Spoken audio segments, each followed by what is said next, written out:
ሰላም አመላ ዓለም ዘለኹም ኩራት ተኸታተልተይ መጀመርያ ኣጋይሽ ዝኾንኩም ሰባት እንኳዕ ብሰላም መጻኹም። ከምኡ ብምቕጻል ድማ ኣጋይሽ ዝኾንኩም ሰብስክራይብ ብምግባር ናተይ ቤተሰብ ክትኾኑ ብትሕትና ይልመነኩም። ከምኡ ናተይ ቤተሰብ ዝኾንኩም ደሞ ሸር ላይክ እናገበርኩም ማለት እዩ እና ንማዓንቲ ደቂ ኣንስትዮ ኣሕዋተይ ፀጉርክን ብጣዕሚ ሓሳር ዝኾነ ብጣዕሚ ብዙሕ ዝኾነ ማለት እዩ እንታይ ዓይነት ቅብኣት ትጥቀሚ ከም ዘለክን ንማዓንቲ ንዓይ ብጣዕሚ ለውጢ ዝረኸብኩሉ ማለት እዩ።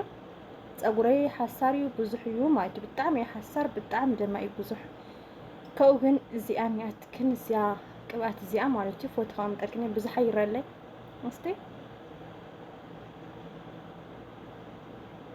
ያው እዚኣ ማለት እዩ ኣምፂኽን ትጥቀማ ምስተሓፅብክን ማለት እዩ። ቀጥታ ምስተሓፅብክን ኣብ ክልተ ከፊልክን እዚ ቅብኣት ውሽጣ እናገበርክን እዚ ላዕሊኡ ደሞ እናገበርክን እንትን ትብልኦ እሞ ማሳጅ ትገብርኦ ብድሕሪኡ ማሳጅ ምስ ገበርክን ኣብ ክልተ ወይም ኣብ ሰለስተ ወይም ኣብ ኣርባዕተ ጌርክን ትጉንጉንኦ ማለት እዩ። ግን ክትጉንጉንኦ ከለኽን ከዓ ክሰጥም የውን ልስሉስ ክኸውን እኒአዎ መካከለኛ ማለት እዩ። ካብ ብድሕሪኡ ቢያንስ ክስካብ ሰለስተ መዓልቲ ገለት ተኾንክን በካ ሰለስተ መዓልቲ ልልዮ ተፀኒሑ ይጨን ዘይት ሓያት ምሽ ሓያት ልባህለ ዘይት ናዓድና ከምኡ ኢሉ ጨንጨንኡ ማለት እዩ።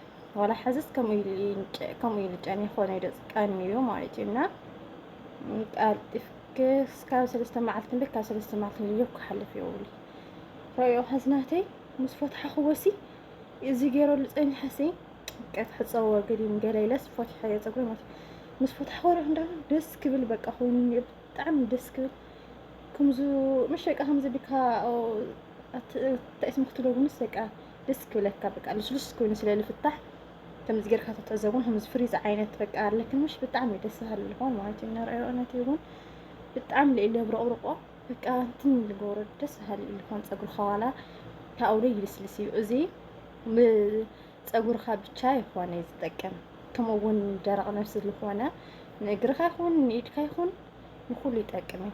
ያው ግን ጨና ኣለዎ እዩ ማለት እዩ። ያው ዘይት ዝውሓያት ዘይት ልበሃል ሎ እንትን ረጋእ ዘይት ለሎ ልክዕ እሱ እዩ ዝመስል ጨንኡ ንሱ እዩ ዝመስል ግን ብጣዕሚ ሓሪፍ ወላ ይኹን እምበይ ያው ኩሉ ግዜ ዳዓረብ ስለዝኾነ ፀጉርና ተሸፊና ስለንሰርሕስ ፀግም የብሉን ደገ ይወፅእ ማለት እዩ። ስለለይወፅእ ሻርብ ክንገርክን ምንም ኣይብሊ ካብ ሰለስተ መዓልቲ ልዮ ግን ክሓልፍ የብሉ ስለልጨን ብጣዕሚ ሕማቕ እዩ ማለት እዩ። ብጣዕሚ ይኾነ እኳ መካከለኛ ግን ካብ ሰለስተ መዓልቲ ልዮ ተፅንሐ ኣይብልክኒ እና ፀጉርኩን ሓሳር ዝኾነ ብጣዕሚ ሓሳር ዝኾነ ጫኽራር ዝኾነ እዚ ጫፍ ጫፍ ብደንቢ ተስትዮ ኣለክን ዘይቲ እዚ ቅብኣት ማለት እዩ።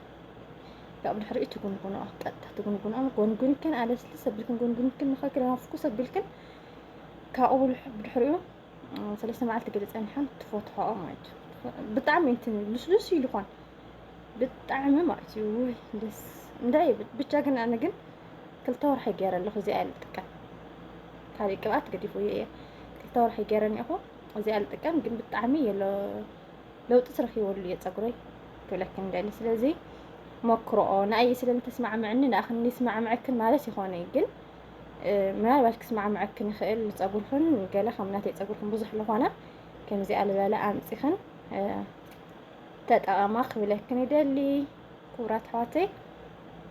ከምኡ ድማ ኣጀኺ በርትዒ ጎብዚ በሉኒ ያው እንታይ እየ ምክብለኩም ሸር ላይክ ሰብስክራይብ እውን እናገበርኩም እናመሓዝትኩም ተኸንድም ምንም በይ ሰው ጎርና በጃኹም ና በቃ ናንማዓንቲ እዚኣ ነይራ ሒዘያ ዝመፃኹ እታ ናይ ዝጠቐመትኒ ነገር ከርእየክን ኢለ ኣሕዋተይ ማዕረይ እና ከምዚኣ ተጠቐማ ባይ ባይ